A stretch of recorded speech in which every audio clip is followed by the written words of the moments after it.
핵심 문제를 명확히 정의하는 것이 통찰을 일깨우며 전략을 정교화하며 액션을 유발한다라고 했습니다.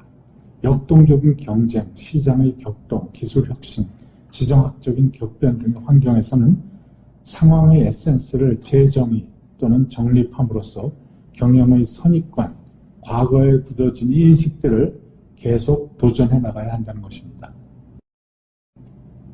그 한 가지 방법으로서 창의적인 옵션을 창출할 예리한 질문을 던지는 겁니다.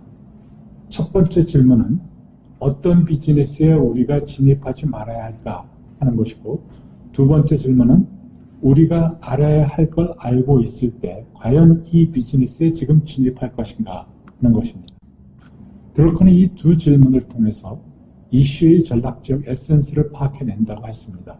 우리가 실수를 저질렀을 경우 실수들을 평가해보고 무엇을 할지를 이해해야 한다 하는 겁니다. 그는 이런 질문을 다운사이징이나 사업에서 손을 뗄 때와 같은 매우 이해관계가 높은 상황에서 했습니다.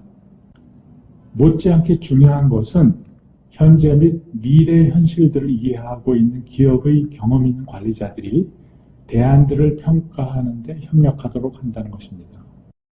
우선 첫 번째 질문은 결과가 기대에 못 미치는 것으로 나타나 의사결정을 했음을 시사하는 것으로, 의사결정 당시는 우리의 선택이 유망해 보였을지 모르나 우리가 베니핏을 과대평가했거나 코스트를 과소평가했거나 비즈니스 환경이 어렵게 변화할 것이라는 점을 정확히 짚어내지 못하였을 수 있습니다.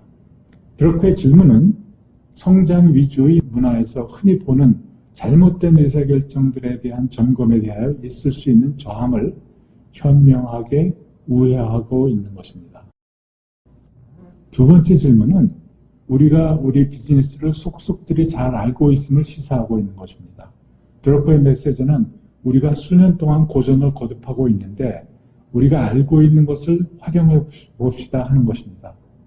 즉 우리 비즈니스가 혈투에 가까운 경쟁을 벌여왔고 계속 투자를 하지 않으면 안 되었고 낮은 수익으로 점철해왔고 지속 가능한 경쟁 우위를 확보하지 못하였음을 알고 있던 것입니다. 그렇다면 왜 우리가 지금 이 사업에 진입하여 투자를 해야 합니까? 라는 질문을 해야 한다는 겁니다.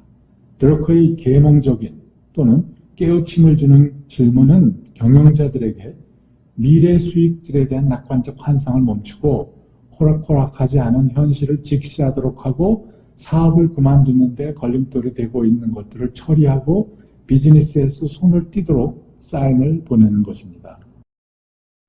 드러커는 전략에 대한 모델, 파라다임, 분석적 개념들, 체크리스트들은 유용하긴 하나 충분한 것은 아니다고 합니다. 드러커가 통상적으로 설파하는 것은 당신은 올바른 질문들을 던지고 있는가? 당신은 이슈의 핵심에 도달했는가? 당신은 사람들이 현실에 대면토록 자유롭게 해주고 전략적 옵션들을 비록 마음에 들지 않더라도 다루도록 하고 있는가 하는 것입니다. 두 번째 우리가 기억해야 될 것은 검토와 조정이 가능하도록 리프레임과 단순화를 하라 하는 것입니다.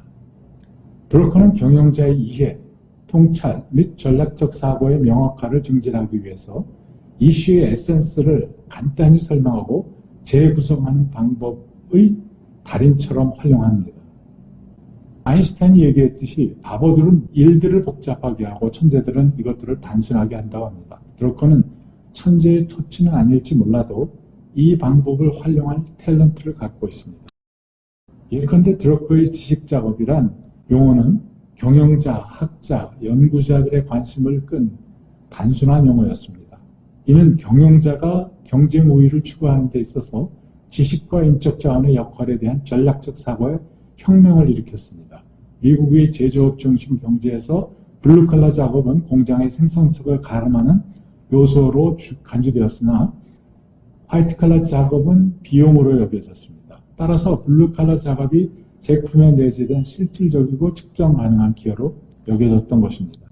그러나 드러커의 지식작업이란 용어는 다양한 화이트칼라 직무들의 결정적인 기여들에 주목하게 함으로써 상황의 에센스를 재구성하였다고 봅니다. 그의 재정의는 인적 자원 및 조직 문화에 대한 경영자의 전략적 사고를 확대하였고 창의적 혁신적인 지식 산업에 대한 경영자의 관심과 지원이 획기적으로 증가하게 되는 것을 예견 가능케 하였던 것입니다.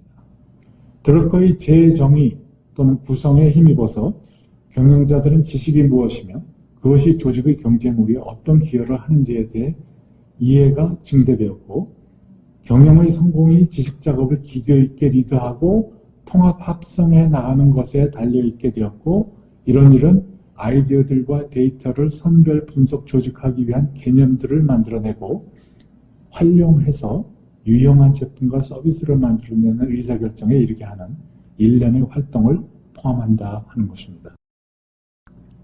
동시에 경영자들은 전략적 성공은 가급적 권위주의적 지시들을 피하고 지식 공유와 창의성을 장려하는 데 달려있다는 것을 깨닫게 되었습니다.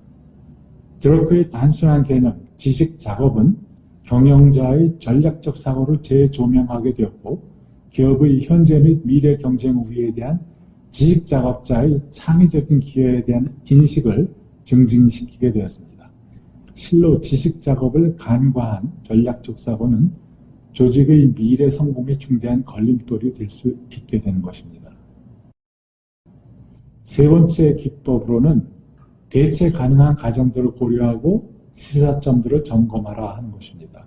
드러커는 기업의 미래에 대해서 전략적으로 생각하기 위해선 조직들은 다른 의견들을 배양하고 그것들을 건설적으로 관리해야 한다고 주장하고 있습니다. 이를 용이하게 하기 위해서 그는 소위 다른 견해 또는 입장들을 때로는 매우 첨예한 것들도 제기되도록 하는 탐사기법을 실행하곤 하였습니다. 어떤 기업들에선 매일매일의 가동, 업무 수행, 저변에 깔려있는 가정 또는 전제들이 우리는 우리가 만드는 것을 판다입니다. 단기적으로 그게 기업이 하는 일일 것입니다. 그러나 흔히 경영자들은 미래의 우리는 어떻게 계속 우리가 만드는 것을 팔 것인가 라는 질문을 함으로써 단기적 관점의 전제를 지속하게 됩니다.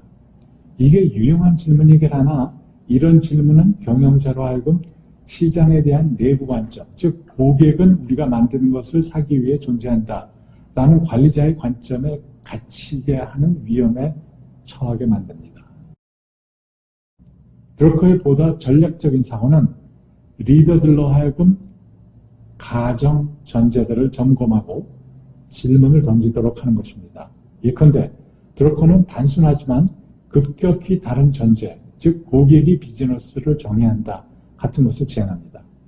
그리고 나선 다음과 같은 일련의 질문들, 즉 누가 우리의 고객인가, 고객들은 어디에 있는가, 고객은 무엇을 원하는가, 우리는 고객이 원하는 것을 어떻게 알아낼 것인가 등의 질문들을 하게 합니다.